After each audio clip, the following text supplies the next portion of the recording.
Армысыз қадірменді көрермен. Бүгін біз Англия құрамасының FIFA карточкаларын жасыру челленджін дыбыстаған болатынбыз. Ұнаса лайк басып қолдау білдіріп отырайық. Ал біз кеттік. Ей жігіттер, давай мен сендерге жасырайын. Және де бір подсказка беріп жіберейін сендерге.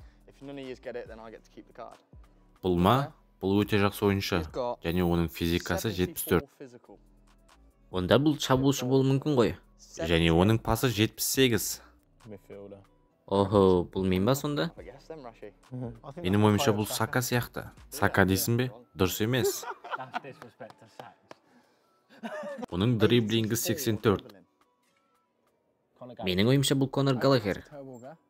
Жоқ, қателестің, бұл Конор Галлахер емес. Так, оның соққысы 86. О, бұл бір ғаламат ойыншы болып тұр ғой. Бұл мен ба?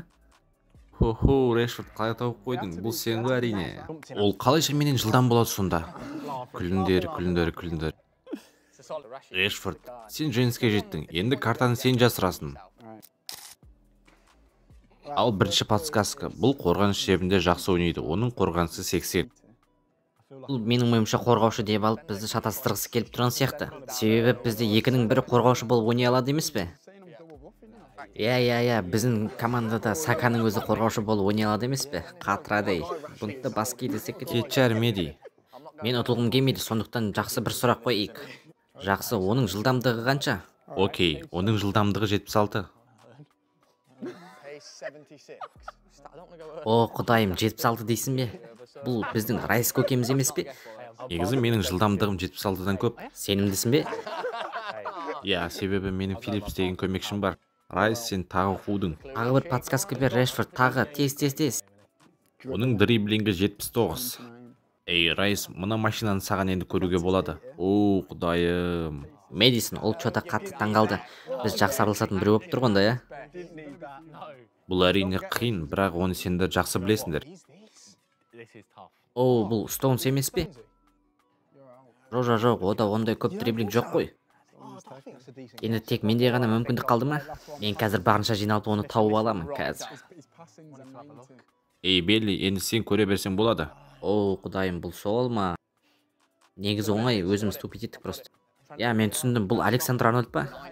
Я, шынымен оның пасы ғаламат әрі мінсіз. Мен жиналдым, және де мен қуаныштымын. Көрдің бе, Белли, бұл Стоунс емес, себебі бұл өте баяу.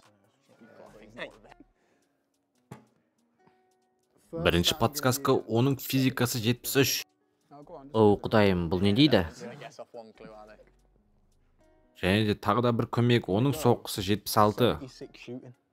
Ей, Ройс көке, сен неге үндемей отырсың? Ол сенің де командаласың ғой, мүмкін сен тауып қаларсың. Қазір ойланып алайын. Ей, Меди, сен тек жауабымды айтып отыра берші. Менің ойымша бұл Конор Галлахер емес пе? Жоқ, бұл Галлахер емес. Енді тағы да бір көмек, оның пасы 84. Онда бұл керемет бір ойыншы болды ғой. Соңғы бір подсказка, оның физикасы 76. Тоқта, бұл Эндо ма? Иә, бұл өте қиын болды. Бұл қалайша қиын болады? Мен сендерге барлық көмекті бердім ғой. Иә, оның соққысын шынымен де дұрыс қойыпты. Оның аяғының күші енді ғаламат. Ол негізі доппен де қатты жүгіреді. Ол негізі бұдан да мықтысына лайықты. Дайынсыңдар ма? Бірінші подсказка, оның дриблингі 79. Және оның физикасы 76. О, мен жасыма жетпей алжитын шығармын. О, неге сенің білімің өте жақсы еді ғой? Ол туралы айтпас, Реш.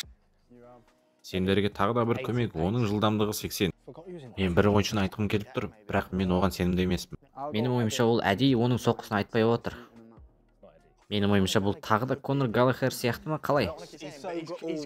Біз тырысып жатырмыз, ол бірақ барлық жағынан мықты сияқты. Тіпті мінсіз деп айта аламын.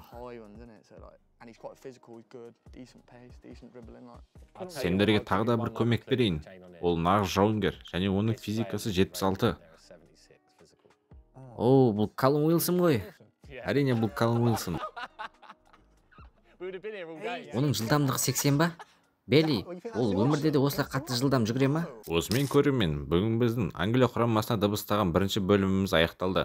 Екінші бөлімде тез шыққанын қаласаңыз 100 лайк жинап тастауларыңызды қалаймын. Сау саламатта болыңыздар.